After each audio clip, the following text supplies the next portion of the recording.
आज की इस वीडियो में मैं आप सभी से शेयर करने वाली हूँ सोमवती अमावस्या व्रत के बारे में। तो सबसे पहले सोमवती अमावस्या का व्रत क्यों किया जाता है? क्या कारण है जिसके कारण हम सोमवती अमावस्या का व्रत रहते हैं? तो देखिए, सबसे पहले सोमवती अमावस्या कहते क्यों हैं? सोमवती अमावस्या, जो भी अमावस्या सोमवार को पड़ती है उसको हम सोमवती अमावस्या कहते हैं। क्यों करना चाहिए? जिनको वैधव्य होता है, जिनकी कुंडली में वैधव्य दोष होता है, जिनकी कुंडली में सबसे ज़्यादा पितृ दोष होता है, उनके लिए ये व्रत किया जाता है। तो अमावस्या जो है बेसिकली पितरों से संबंधित है, तो जिनके यहाँ पितृ दोष होते हैं, पितृ दोष होने के कारण कभी-कभी बच्चा होने में भी समस्या होती है। तो पितृ दोष अगर आपके यहाँ है तो उसमें भी आपको प्रेगनेंसी में प्रॉब्लम हो सकती है, ठीक है? तो पितृ दोष के निवारण के लिए भी सोमवती अमावस्या का व्रत किया जाता है, दान किया जाता है। अगर आप व्रत नहीं कर सकते तो सोना जो माता सती थी उनका चित्र वगैरह बना के ऐपन से उनकी पूजा वगैरह करके दान वगैरह आप कर सकते हैं, अगर आप व्रत नहीं रहना चाह रहे हैं तो। तो ये कार्य आप कर सकते हैं।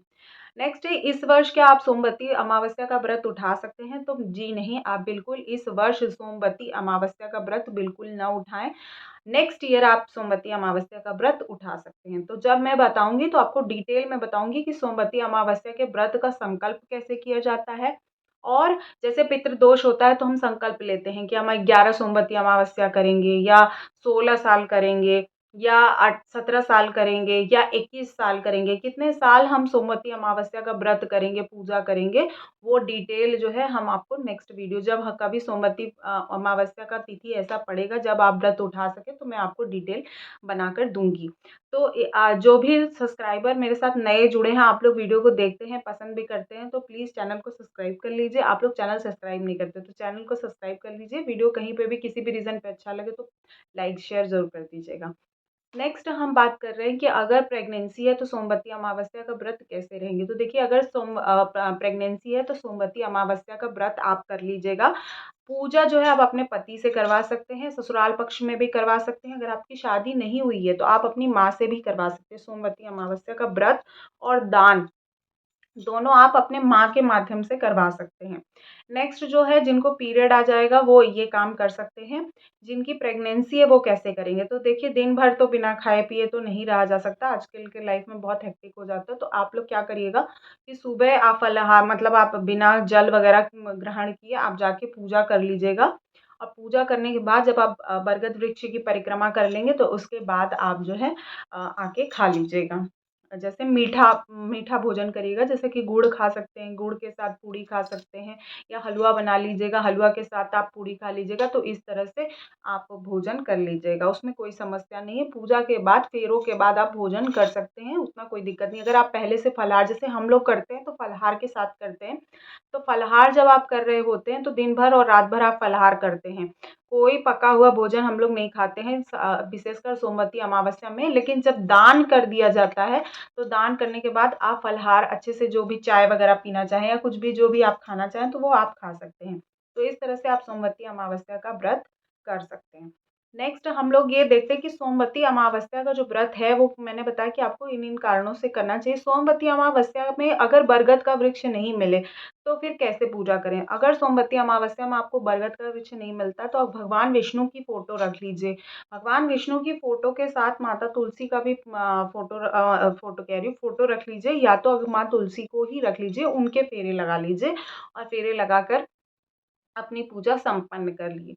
मान लीजिए कहीं पर तुलसी भी नहीं मिलता है, तब आप क्या करेंगे? तुलसी भी नहीं मिलता है तो भगवान को आप जहाँ पे स्थापित करेंगे उन्हीं के चारों ओर आप फेरे लगा दीजिएगा।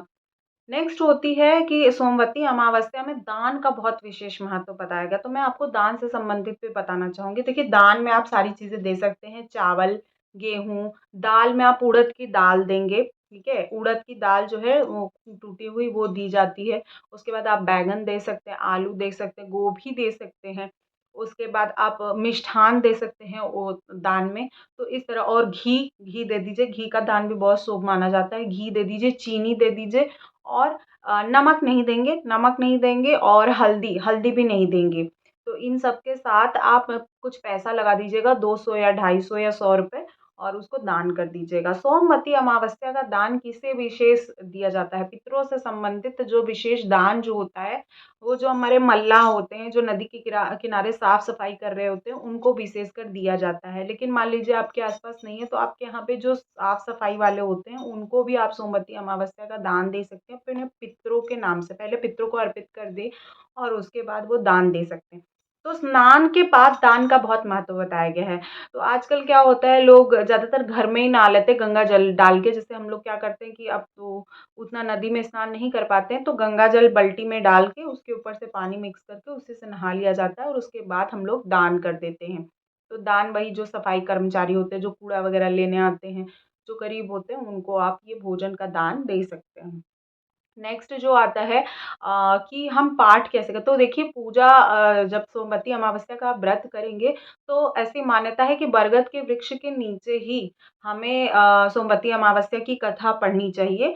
तो आप ऐसा कथा पढ़ने के लिए आप सोमवती अमावस्या की कथा पुस्तक आती है गोरखपुर